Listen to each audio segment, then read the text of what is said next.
আসসালামু আলাইকুম রহমতুল্লাহ। যে যেখান থেকে দেখছেন এই ভিডিওটি, সকলকে অনুরোধ জানাবো ভিডিওটি শেষ পর্যন্ত দেখবেন এবং শেয়ার করে অন্যজনকে দেখার সুযোগ করে দিবেন। ফাসাদুল কুলুবি মুতাওয়াল্লাদুম মিন সিত্তাতি আশিয়া। ছয়টা বিষয় থেকে অন্তরের ফাসাদ সৃষ্টি হয়, অন্তরের তাকওয়া দূর হয়ে যায়। অন্তরের মধ্যে তাকওয়া আসে না ছয়টা সমস্যার কারণে।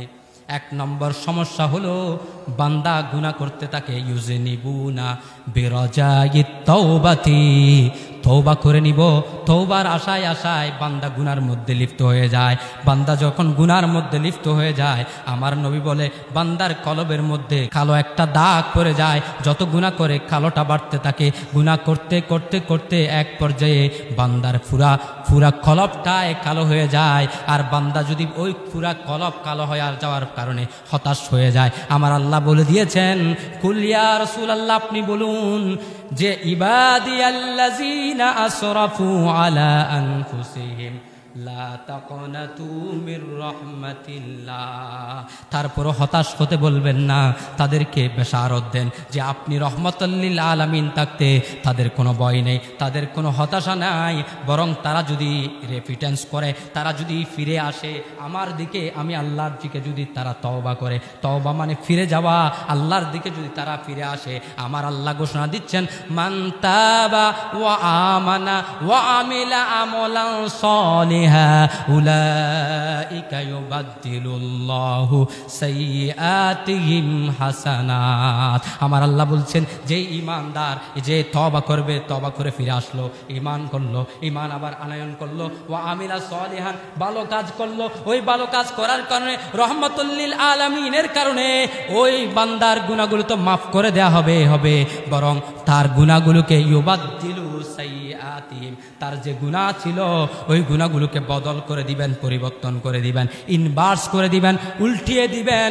সাইয়্যাতগুলোকে উল্টিয়ে আমার আল্লাহ হাসানাতে পরিবর্তন করে দিবেন। অর্থাৎ তার ছিল 1 কোটি গুনাহ, তওবা করার কারণে আমার আল্লাহ তার 1 কোটি গুনাহকে করে দিবেন 1 কোটি সওয়াব। চিৎকার দিয়ে বলি সুবহানাল্লাহ। 1 নম্বর বিষয়টা।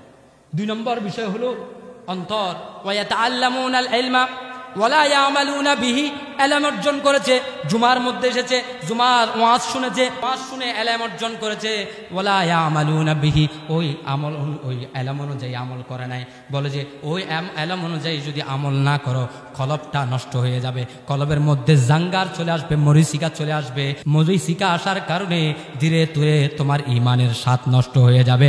আল্লাহ তোমাকে ওই ঈমানের স্বাদ পাওয়ার জন্য বলছেন, তুমি যদি একটা ভালো কাজ শুনো, একটা ভালো কাজের ইলম অর্জন করেছো, রাসূল আরবি থেকে হাদিস এসেছে, বিভিন্ন হাদিসের মধ্যে একটা ভালো কাজের কথা শুনেছো, ওই কাজটা যদি দায়ীভাবে করো, সে সর্বদা করে থাকো, ভালো কাজটা আল্লাহ তাআলা একবার প্রতিদিন ধরো দরুদ শরীফ পড়ো, ওই দরুদ শরীফ যদি প্রতিদিনই পড়তে থাকো, আল্লাহ তাআলার কাছে এটা বড় পছন্দের বিষয়। চিৎকার দিয়ে বলি সুবহানাল্লাহ। আল্লাহ এটাকে মহব্বত করেন। 3 নম্বর, ইজা আমিলু, যখন আমল করে, লা ইখলিসুনা, আমল করার পরেও ওই আমলের মধ্যে ইখলাস থাকে না, আমল করে কিন্তু ইখলাস নেই। এই ইখলাসবিহীন আমলের কারণে কলব নষ্ট হয়ে যায়, কলবের তাকওয়া নষ্ট হয়ে যায়। যদি আমল করে ইখলাসের সাথে, তাহলে ওই আমল তাকে আল্লাহর দরবারে সম্মানিত করে দিবে। চিৎকার দিয়ে বলে সুবহানাল্লাহ। 4 নম্বরের বিষয় বলে যে ওয়ায়াকুলুনা রিজকাল্লাহ, আল্লাহর রিজিক খায়, ওয়ালা ইয়াশকুরুন, কিন্তু আল্লাহর রিজিকের শুকরিয়া আদায় করে না বান্দা।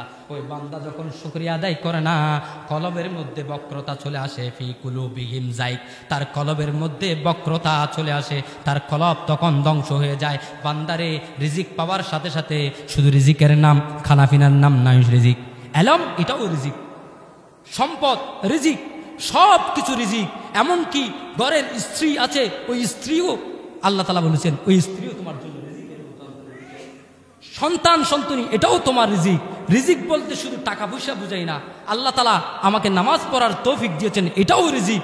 ওই রিজিক, নামাজ শেষ হওয়ার পরে আল্লাহর দরবারে একবার হলেও আলহামদুলিল্লাহ বলে শুকরিয়া আদায় করো, তাহলে এই শুকরিয়া তোমার কলবকে উন্নত করে দিবে। চিৎকার দিয়ে বলে সুবহানাল্লাহ।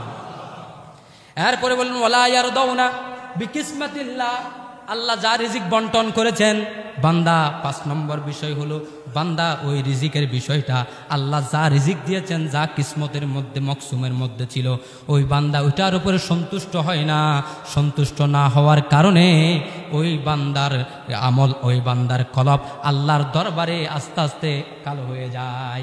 6 নম্বর বিষয়, ওয়ায়াদ ফিনুনা, দাফন করে মাউতাহুম, তারা তাদের মৃত ব্যক্তিকে প্রত্যেক দিন দাফন করছে, কিন্তু ওই দাফনের পরে ওলা ইয়াতাবিরুন, সেখান থেকে এতবার হাসিল করে না, সেখান থেকে ইবরত হাসিল করে না, শিক্ষা অর্জন করে না যে আমি এই দাফন করে আসলাম, আমাকে ওইভাবে দাফন হতে হবে।